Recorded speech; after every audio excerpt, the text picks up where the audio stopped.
Nunca pensé que lo descubriría así. No por un mensaje en el móvil, ni por una conversación extraña. Fue una nota escrita con bolígrafo en el interior de su ropa interior.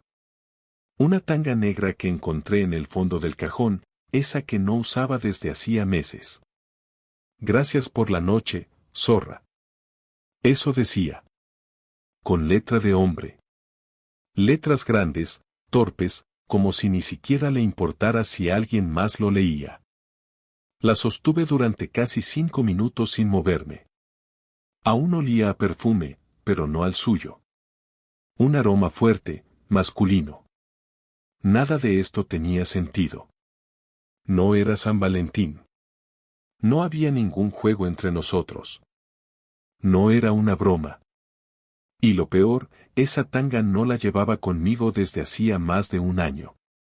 Supe en ese momento que algo muy sucio estaba ocurriendo. Me llamo Laura, y esta historia no es sobre cómo perdí a mi marido. Es sobre cómo lo traicioné, y cómo todo salió mal. Nos conocimos en Madrid hace 14 años. Andrés era paciente, tranquilo, de esos hombres que no se enfadan nunca. Yo era más intensa, más directa. Funcionábamos. Al menos durante mucho tiempo. Nos mudamos a Valencia hace 3 años, cuando a él le ofrecieron una posición mejor en su empresa. Yo trabajaba como fisioterapeuta en una clínica privada, con horarios flexibles y mucho contacto humano. Y ahí es donde empezó todo. En la camilla 3. Con Javier. 36 años, hombros anchos, voz rasposa de fumador, y una forma de mirarme que me hacía sentir deseada otra vez. No buscaba nada. De verdad. Pero después de varios meses de sentir que en casa solo hablábamos del supermercado y del precio de la gasolina, que dormíamos dándonos la espalda, esa mirada me pareció un oasis. Javier era cliente habitual. Venía por una lesión en la espalda, pero al segundo mes, ya me hablaba de su ex, de sus noches sin dormir, y de lo solo que se sentía. Yo le escuchaba. Y él empezó a tocarme más de la cuenta. Primero con excusas, ayúdame a girarme, ¿me puedes estirar un poco más esta pierna? Luego ya no se molestaba en disimular. Y una tarde de viernes, cerré la clínica 10 minutos antes. Apagué las luces. Y le dije que no tenía prisa por irme. Todo lo que vino después fue sexo en silencio, gemidos contenidos, culpas que empujé al fondo como si no importaran. Me repetía que era algo puntual, que era la rutina, que necesitaba sentirme viva otra vez. Mentiras. Volvió la semana siguiente. Y la otra. Y yo seguía diciendo que era la última vez. Hasta que un día, mientras ordenaba ropa vieja para donarla, encontré esa tanga. No estaba sucia. Estaba marcada. Firmada como si yo fuera una propiedad ajena. Me reí al principio. Pero después sentí algo peor que la culpa, el miedo. ¿Por qué si yo encontraba eso, qué pasaría si Andrés también lo hacía? Y ahí empezó a desmoronarse todo. El domingo siguiente, Andrés se levantó más temprano de lo habitual. A mí me despertó el sonido del microondas y el olor del café, algo que solía hacer solo cuando quería hablar de algo serio. Me vestí sin dar muchas vueltas, con la sensación de que algo estaba fuera de lugar. Al bajar, él ya estaba sentado en la mesa con su portátil abierto, sin mirar el móvil, sin leer el periódico, sin hacer ninguno de sus rituales. Solo me dijo siéntate sin alzar la voz. No pregunté nada. Me senté frente a él y esperé. No me miró directamente. Apoyó los codos en la mesa, entrelazó los dedos y dijo con la calma más aterradora que le había visto nunca, ¿qué sabes sobre Javier? La sangre me bajó a los pies. No porque me hubiera llamado por su nombre, sino porque usó un tono tan frío que supe que no estaba tanteando, ya lo sabía. Tardé unos segundos en reaccionar. Alcé las cejas como si no entendiera de qué hablaba, lo más neutral posible, y dije ¿el paciente de la clínica? Andrés asintió lentamente, sin apartar los ojos del monitor. Entonces giró el portátil hacia mí y me mostró algo. En la pantalla había una hoja de cálculo con fechas, horas, capturas de cámaras, incluso registros de entrada del edificio. No supe de dónde había sacado todo eso, pero era claro que no lo había hecho en un solo día. Había estado recopilando esa información durante semanas. Me mostró una imagen congelada de la cámara del garaje, yo saliendo del coche de Javier, en ropa de calle, pero con el pelo mojado y sin bolso. Otra más, de la entrada del edificio de la clínica, con él entrando 20 minutos después de que yo cerrara. Todo encajaba. Y no dijo una palabra mientras lo hacía. Solo me miraba como si estuviera esperando que yo lo negara. Pero no podía. No después de ver todo eso. No cuando la evidencia era tan concreta. Yo seguía sin decir nada. Sentía la boca seca y la lengua pegada al paladar. Andrés cerró el portátil con cuidado, sin hacer ruido, y se quedó sentado en silencio. Después dijo algo que me heló más que todo lo anterior: no sé cuánto tiempo llevas haciéndolo, ni cuántas veces ha pasado. Solo quiero saber por qué. Y esa fue la parte que no pude responder. No tenía un porqué convincente. No fue por venganza, no fue por odio, no fue porque él me tratara mal. De hecho, Andrés siempre había sido un buen marido. No perfecto, pero presente. Y en ese momento, mientras él me miraba esperando una razón que pudiera justificar lo que había hecho, entendí que no la tenía. No existía ninguna explicación que pudiera disminuir el dolor que le estaba causando. Así que dije lo único que podía salir de mi boca: no sé por qué lo hice. Y ahí fue cuando todo estalló. Andrés se levantó bruscamente, tirando la silla hacia atrás. No me gritó, pero la forma en la que caminó por la cocina, abriendo y cerrando cajones sin sentido, me dejó claro que estaba al borde. Nunca lo había visto así. Nunca había temido que él perdiera el control. Pero en ese instante, pensé que podía pasar cualquier cosa. ¿Sabes qué es lo peor?, me dijo desde la otra punta de la cocina. Que no me sorprende. Que llevo meses sintiendo que algo estaba mal y tú, cada vez que te lo insinuaba, me tratabas como si estuviera loco. Como si fuera un paranoico. No supe qué decir. Me mentiste en la cara, Laura. Y no una vez. Varias. Te pregunté por ese tipo, y me dijiste que era solo un cliente. Te vi llegando tarde, saliendo de casa maquillada para ir a trabajar como si fueras a una cita. Y aún así, quise confiar. Se me acercó con el rostro desencajado. ¿Sabes cuántas veces estuve a punto de hablar con él? De ir a buscarlo a la clínica. De romperle la cara. ¿Sabes cuántas veces me detuve por respeto a ti? Porque pensé que si tú me decías que no pasaba nada, entonces debía creerte. Porque eras mi mujer. Su voz se quebró por primera vez. Y ahí me di cuenta de que había cruzado un límite del que no se volvía. Andrés no era un hombre impulsivo, no era violento, no era dramático. Pero lo que había hecho lo había desarmado por completo. Me quitaste la opción de decidir, dijo finalmente. Si me hubieras dicho la verdad desde el principio, habría sido diferente. Pero ahora me hiciste sentir como un imbécil. Guardó silencio. Se quedó mirándome desde el otro lado de la mesa. Yo no lloraba. No podía. Sentía vergüenza, rabia, un vacío raro, pero no tristeza. No aún. Andrés respiró hondo y se pasó las manos por la cara.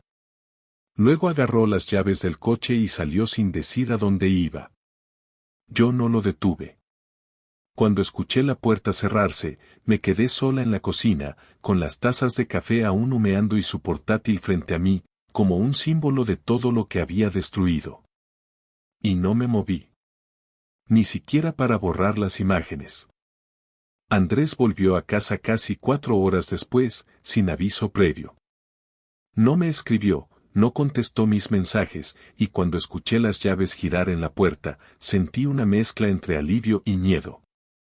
Entró sin mirarme, dejó el móvil sobre la encimera y fue directo a la habitación. No supe si debía seguirlo o esperar. Lo escuché abrir el armario, mover cosas, y luego cerrar con fuerza. Salió al pasillo con una mochila al hombro y, por un instante, pensé que se iba de casa. Pero se detuvo frente a mí, y su mirada no tenía ni rastro de lo que había sido nuestro vínculo.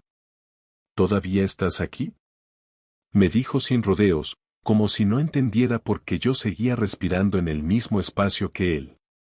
Le respondí que no había ido a ningún lado, que no sabía si debía hacerlo o no. Él soltó una risa breve, amarga, de esas que no tienen humor sino resignación. No sé si te das cuenta, me dijo mientras dejaba la mochila en el suelo, pero en este momento, me importa muy poco lo que pienses que debes hacer. Has mentido durante semanas, quizás meses, y ahora pretendes quedarte sentada esperando que yo decida por ti. No le contesté. Estaba intentando mantener la calma, aunque por dentro sentía que todo se me escapaba. Andrés continuó, ¿te acostaste con él en la clínica? ¿O fue en su coche? ¿En su casa? ¿Dónde fue? Me quedé en silencio. Él cruzó los brazos y me sostuvo la mirada. Laura, respóndeme. ¿Dónde? En la clínica, dije sin adornos. Después de cerrar. Asintió, como si lo hubiera confirmado. ¿Cuántas veces? 5, respondí. Fue más, pero no tenía sentido empeorar aún más lo que ya era irreparable. Andrés negó con la cabeza. ¿Por qué no te detuviste? Porque no pensé en ti en ese momento. Pensé en mí. En lo que sentía. En lo que necesitaba. Esa fue la primera vez que vi sus ojos humedecerse. Pero no lloró. No rompió nada. No alzó la voz. Simplemente dijo lo que había estado guardando. Entonces fuiste egoísta. Y cobarde. Y además, deshonesta. Yo no podía discutir eso. Tenía razón. Me callé porque cualquier cosa que dijera solo empeoraría lo evidente. No quería justificarme, pero necesitaba explicar algo. No fue planeado. No fue con intención de hacerte daño. ¿Y eso qué importa ahora? ¿Tú crees que si atropellas a alguien sin querer el dolor es menor? No estoy pidiendo que me perdones, Andrés. Bien, porque no voy a hacerlo. Se sentó en la silla frente a mí. Tenía las manos entrelazadas y la mirada fija. Me observó durante un buen rato antes de hablar de nuevo. He estado pensando todo el día. Quería romperle la cara a ese imbécil. Quería ir a su casa, esperarlo en la puerta y hacerlo sufrir. Pero me di cuenta de algo, él no tiene ninguna responsabilidad conmigo. Tú sí. Tú eras mi compañera, mi esposa, mi persona de confianza. Él era solo un tipo con una oportunidad. Tú fuiste la que lo dejó entrar. Lo sé, dije bajando la mirada. No, no lo sabes. Porque si lo supieras, no estarías ahí sentada como si esto fuera solo un malentendido. Has destruido algo que costó años construir. No solo el matrimonio, Laura. Me hiciste dudar de todo lo que soy. Me hiciste pensar si fui suficiente. Si me faltó algo. Si había algo que no vi. Me hiciste sentir como un idiota. No fue por ti, intenté explicarle. No era que me faltaras tú, era que yo no me encontraba a mí misma. Andrés golpeó la mesa con la palma abierta. No fue un golpe violento, pero sí firme. Fue su forma de decir que no quería más excusas. ¿Tú sabes lo que hiciste con ese Javier? ¿Sabes lo que le diste? Lo que le mostraste de ti que a mí ya no me dabas. Yo te pedía que habláramos, y tú decías que estabas cansada. Que no era el momento. Yo te invitaba a salir, y tú ponías excusas. Pero a ese hombre le diste tu tiempo, tu atención, tu cuerpo. Lo elegiste a él, y me hiciste creer que eras la misma de siempre. Eso es lo que más me jode. No fue solo sexo, Laura. Fue todo lo demás. Lo sé, respondí con voz apagada. Andrés se levantó, tomó la mochila y caminó hacia la puerta. Me voy unos días. No quiero verte. No quiero escucharte. No me llames, no me escribas. Si de verdad quieres arreglar algo, lo primero que puedes hacer es dejar de hablar y empezar a pensar. Y si decides que esto no tiene solución, mejor aún. Porque yo ya estoy cerca de decidirlo. No le respondí. Lo vi salir, cerrar la puerta, y quedé sola otra vez. Esta vez no había laptop en la mesa. Solo las tazas frías de la mañana anterior y el eco de una verdad que ya no podía deshacerse. Pasaron 3 días sin noticias de Andrés. No respondió mis mensajes, no volvió a casa, ni siquiera avisó a su trabajo. Pregunté en su oficina y solo me dijeron que se había tomado unos días de asuntos personales. No me atreví a buscarlo más porque sabía que lo estaba empeorando. Pero lo que no esperaba era lo que empezó a pasar después. Al 4.º día, recibí una llamada de la clínica. Primero pensé que era algo relacionado con mi agenda o con algún paciente. Era la coordinadora, con un tono serio. Me pidió que subiera a dirección a primera hora. No me explicó más. Solo dijo que había algo urgente que necesitaban discutir conmigo. Al llegar, me hicieron pasar a la sala de reuniones. Había 3 personas, la directora, el jefe de administración y un representante legal que yo jamás había visto. Me ofrecieron asiento y comenzaron sin rodeos. Me informaron que habían recibido una denuncia anónima detallando una relación inapropiada entre yo y un paciente, incluyendo horarios, capturas del sistema de seguridad y registros del uso de las instalaciones fuera de horario laboral. El tono era completamente formal, casi quirúrgico. Dijeron que no iban a juzgarme todavía, pero que por política de la clínica y para evitar complicaciones legales, quedaba suspendida temporalmente mientras se abría una investigación interna. No pregunté quién lo había denunciado. No hacía falta. Las imágenes que Andrés me había mostrado días atrás eran exactamente las mismas que ahora estaban sobre la mesa en carpetas organizadas. Andrés había usado todo lo que tenía y lo había enviado a la clínica. Se tomó el trabajo de preparar cada documento con fechas y explicaciones. Estaba todo tan cuidadosamente armado que no quedaban dudas de que lo hizo con tiempo, calma y una intención muy clara, hundirme profesionalmente. Me despidieron formalmente 2 días después, sin opción de apelar. No hubo cartas de recomendación, ni posibilidad de negociar. Salí con una caja con mis cosas y la mirada de todos evitándome en los pasillos. Nadie preguntó nada. Todos sabían. Todos lo habían leído. Al volver a casa, encontré una carpeta sobre la mesa del comedor. Estaba abierta, sin sobre. Dentro había copias de correos, facturas del coche de Javier, ubicaciones GPS, incluso extractos de llamadas. Andrés había seguido a Javier también. Había hablado con gente de su entorno. Sabía dónde vivía, a qué gimnasio iba y cuándo pasaba más tiempo en casa. No estaba amenazándolo, pero estaba claro que lo tenía vigilado. En la carpeta había una nota con su letra. No tenía insultos. No había gritos escritos. Solo una frase: ahora tú sabes cómo se siente ser traicionado con frialdad. No supe qué hacer con todo eso. Intenté llamarlo, pero ya había cambiado de número. Javier me escribió esa misma noche. Al parecer, Andrés también le había enviado una copia del mismo dossier. Lo había dejado en la puerta de su edificio, en un sobresellado. Javier me pidió que no lo contactara más. Me dijo que no quería verse envuelto en un drama personal, que él no había firmado nada, que no esperaba que esto se volviera un problema en su trabajo.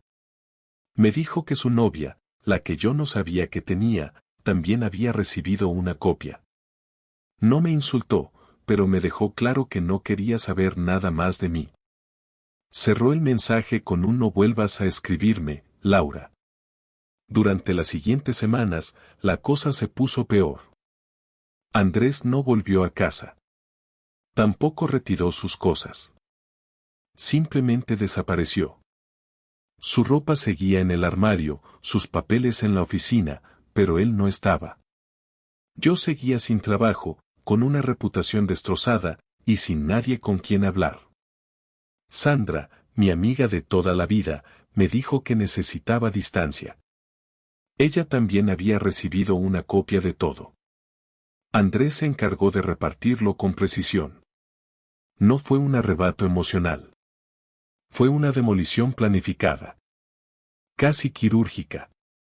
Andrés se convirtió en un fantasma con la capacidad de hacerme daño sin tocarme, sin hablarme, sin romper una sola ley. No hubo agresión física, ni escándalos públicos, ni publicaciones en redes sociales. Pero la consecuencia fue mucho peor: me dejó sin nada. Sin respeto, sin respaldo, sin excusas válidas. Una tarde, abrí el cajón del escritorio donde él solía guardar sus cosas. Ahí encontré un cuaderno que no recordaba haber visto antes. Era un diario. Andrés había escrito durante meses. Hablaba de mí, de cómo sospechaba, de cómo me observaba, de cómo intentaba convencerse de que estaba equivocado. En una de las últimas páginas, escribió: no quiero destruirla, pero necesito que sepa lo que destruyó en mí. Que lo sienta. Que lo entienda. Porque si no lo entiende, entonces nunca fue mi mujer, fue solo una desconocida compartiendo cama conmigo. Cerré el cuaderno y lo guardé otra vez. No lloré. Ya no podía. El impacto había dejado de ser emocional y se había convertido en una especie de entumecimiento. Esa noche dormí en el sofá, aunque la cama estaba vacía. No por castigo, sino porque ya no tenía sentido ocupar el mismo espacio donde alguna vez creí que éramos un equipo. Pasaron 15 días desde que Andrés se fue sin dejar una dirección. Yo me quedé en casa sin trabajo, sin pareja, sin amigos, y con un silencio que me acompañaba desde que abría los ojos hasta que cerraba las persianas al final del día. No tenía intención de llamarlo otra vez. Después de todo lo que había hecho, no esperaba nada. Pero una tarde, mientras lavaba los platos sin prestar atención, mi teléfono vibró. Era un número desconocido. Lo atendí por reflejo y escuché su voz, clara, directa, sin ningún rastro de duda. Me pidió que lo encontrara al día siguiente en una cafetería en el centro. No pregunté por qué. Solo dije que sí. Esa noche dormí con los ojos abiertos. Llegué media hora antes.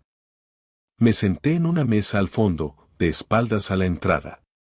No sabía cómo actuar ni qué decir.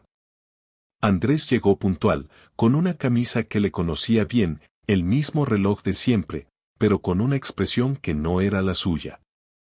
Caminó con la tranquilidad de quien ya tomó una decisión y solo viene a comunicarla. Se sentó frente a mí, dejó su móvil sobre la mesa y pidió un café. Yo no dije nada. Lo dejé empezar. No estoy aquí para discutir, dijo sin rodeos.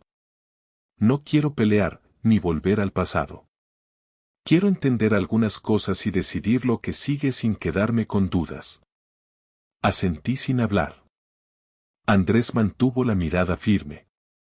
¿Lo habrías confesado algún día si no te descubría? Pensé la respuesta durante unos segundos. La verdad era sencilla, pero también dolorosa. No, respondí sin adornos. No lo habría hecho. ¿Y por qué no? Porque tenía miedo. Miedo de perderte. Miedo de todo lo que terminó pasando igual. Andrés apretó los labios. No pareció sorprendido. ¿Te arrepientes? Sí. ¿De lo que hiciste o de que te hayan descubierto? De todo. De haberlo empezado, de haberlo sostenido, de no haberte dicho nada, de haberme mentido también a mí misma. De todo. Guardó silencio unos segundos. Bebió un sorbo de café y luego dejó la taza sin tocar más. Lo pensé mucho estos días. No me fui por impulso. No tomé decisiones en caliente. Necesitaba estar lejos de ti para ver las cosas con claridad. Lo que hiciste me destrozó. No por el sexo. No me importa tanto eso como el hecho de que no pensaste en mí, ni una sola vez. Te volviste otra persona y no me diste la oportunidad de saberlo. Me excluiste. Me convertiste en un estorbo para tu nueva versión. No fue así, intenté decirle, pero levantó la mano y me detuvo. Si fue así. No importa lo que digas ahora. El hecho es que lo hiciste. Y lo hiciste durante semanas. Mientras yo preparaba cenas, tú estabas con él. Mientras yo buscaba formas de reconectar contigo, tú te alejabas más. Así que no, Laura, no hay excusa que valga. No quiero escucharlas. Me quedé en silencio. Sentía que no tenía derecho a reclamar ni a buscar compasión. Él estaba diciendo lo que necesitaba decir, y yo solo podía estar ahí, escucharlo. No estoy buscando revancha, dijo después de unos segundos. Lo que hice en la clínica, lo de Javier, fue para que entendieras que tus actos tienen consecuencias. No para arruinarte. No para dejarte en la calle. Quise que sintieras lo que yo sentí. Nada más. Y ya lo hiciste. No voy a seguir con eso. Gracias, dije con voz apagada. No me des las gracias. No estoy aquí para reconciliarnos. Estoy aquí para cerrar esto. Entonces sacó un sobre del bolsillo de su chaqueta y lo puso sobre la mesa. Era un documento legal. Había una carta escrita a mano encima. La reconocí por su caligrafía. Esto es el acuerdo de separación. No voy a hacer juicio, no voy a pedir nada más de lo que me corresponde. No quiero tu dinero, ni tus disculpas. Solo quiero que todo esto termine de forma civilizada. Ya lo firmé. Léelo con tu abogado y, si estás de acuerdo, me lo devuelves. Tomé el sobre. No lo abrí en ese momento. Andrés suspiró y se recostó en la silla. Yo no sé qué vas a hacer con tu vida después de esto. No es mi problema. Pero espero que al menos te sirva de algo. Que no sigas actuando como si la vida no te tocara. Porque tocaste la mía, la destruiste, y me obligaste a reconstruirme desde cero. ¿Y tú qué vas a hacer? Pregunté sin saber si quería oír la respuesta. Irme de Valencia. Voy a aceptar un traslado a Zaragoza. Me ofrecieron algo hace tiempo y ahora lo voy a tomar. Cambio de ciudad, de ambiente, de todo. No quiero mirar atrás. Me levanté con él cuando pidió la cuenta. No hubo abrazo, ni beso, ni siquiera un gesto de cercanía. Solo un apretón de mano seco, formal, entre dos personas que alguna vez compartieron una vida y ahora solo intercambiaban papeles. Cuídate, me dijo antes de irse. Tú también. Y se fue. Caminó sin mirar atrás. Esta vez, de verdad. Firmé el acuerdo de separación 3 días después de la conversación en la cafetería. No lo hice por orgullo ni por dignidad, lo hice porque ya no tenía sentido seguir reteniendo algo que estaba claramente roto. Andrés no volvió a comunicarse, ni siquiera para confirmar la recepción de los documentos. Supuse que el silencio era su manera definitiva de marcar el fin. No reclamó la casa ni ninguna parte extra de lo que nos pertenecía en común. Mantuvo su palabra. Dejó lo justo y se fue. En los días siguientes, empecé a notar el efecto que su ausencia tenía en la rutina. Ya no encontraba su taza de café sucia por las mañanas, ya no se escuchaba el sonido de la ducha a las 7, ni el cierre del cajón donde siempre dejaba los calcetines. Pero no era solo su cuerpo el que faltaba en la casa. Era la sensación de alguien que estaba del otro lado de la puerta, la certeza de que, por mucho que discutieras, había alguien que volvería a dormir a tu lado. Y eso se fue con él. Intenté buscar trabajo, pero nadie quiso contratarme en la ciudad. El mundo médico es pequeño y la historia se esparció más rápido de lo que imaginé. Alguien mencionó que un posible empleador dijo, sin rodeos, que no quería conflictos de cama en su clínica. No me sorprendió. En un entorno donde la confianza es clave, nadie va a apostar por una profesional envuelta en un escándalo. La humillación no fue pública, pero fue eficiente. Andrés se encargó de dejar claro que no quería destruirme, pero la consecuencia fue esa. Me pasé los días enviando currículums que nadie leía, asistiendo a entrevistas que terminaban en sonrisas falsas y excusas amables. El teléfono dejó de sonar. Volví a hablar con mi madre después de semanas. No sabía qué tanto le había llegado de todo esto, pero fue más directa de lo que esperaba. Me preguntó si era verdad lo que había hecho. Le dije que sí, sin dar explicaciones. Me dijo que esperaba más de mí. Luego cambió de tema. Mi hermana, que siempre fue cercana, ni siquiera contestó mis mensajes. De Sandra no volví a saber. Javier se había esfumado completamente, bloqueándome de todas partes. No lo busqué más. Él era parte del problema y también parte del castigo. No me dolía su ausencia, me dolía haber sido tan estúpida como para pensar que alguien como él me ofrecía algo real. Era un tipo con novia, con otra vida, y yo solo fui un pasatiempo que se salió de control. Con el tiempo, empecé a entender que lo que había pasado no se arreglaba con arrepentimiento. No se resolvía con disculpas, ni con explicaciones, ni con terapias de pareja. Lo que rompí fue algo que no tenía repuesto. No se trataba de haber tenido una aventura, se trataba de haber traicionado la confianza de alguien que siempre estuvo. Eso fue lo más difícil de aceptar. No haber perdido a Andrés como marido, sino como persona. Como testigo de mi vida.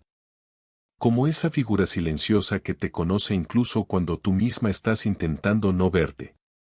Pasé semanas repasando conversaciones pasadas, releyendo mensajes antiguos, buscando señales que indicaran que esto podía evitarse. Pero todo lo que encontré fue una línea de momentos en los que tomé malas decisiones, uno tras otro, con plena conciencia de lo que hacía. Nadie me obligó, nadie me empujó. Lo hice porque creí que podía hacerlo sin pagar consecuencias. Volver a la normalidad fue imposible. Vendí la casa a los 2 meses. No tenía sentido seguir en un lugar que me recordaba todos los días lo que perdí. Me mudé a un piso pequeño, en otro barrio, con menos espacio y sin historia. No lo hice para empezar de cero, sino porque ya no podía sostener el alquiler de una vida que ya no existía. Me inscribí en un curso de masoterapia, algo diferente pero relacionado con lo que hacía antes. Empecé a trabajar de manera autónoma, atendiendo a domicilio, lejos del ambiente clínico. Era lo único que me permitía ganar algo sin que nadie me juzgara por el pasado. Con el tiempo dejé de revisar sus redes. Al principio lo hacía casi todos los días, esperando ver algo, una foto, una indirecta, cualquier cosa. Pero Andrés no subió nada.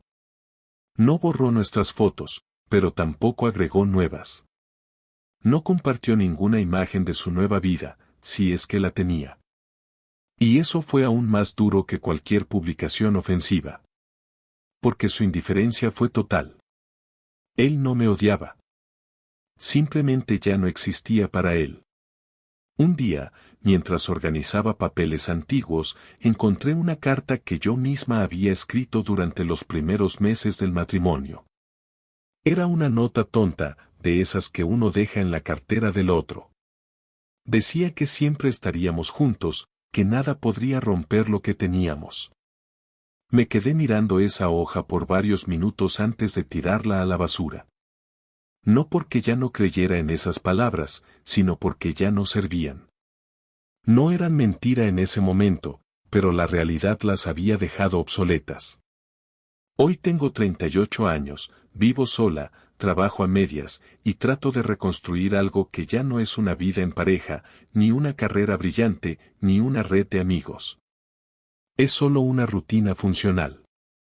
Aprendí que no todo se puede arreglar, que no todas las decisiones tienen vuelta atrás, y que cuando uno cruza ciertos límites, no hay camino para volver a ser quien eras. No estoy buscando redención ni compasión. No me considero víctima de nada. Simplemente cometí un error que tuvo el precio justo, y lo estoy pagando. Día a día. Sin dramatismo, sin excusas. Andrés no volvió. Y no lo espero. Porque él sí supo cuándo cerrar la puerta y seguir caminando.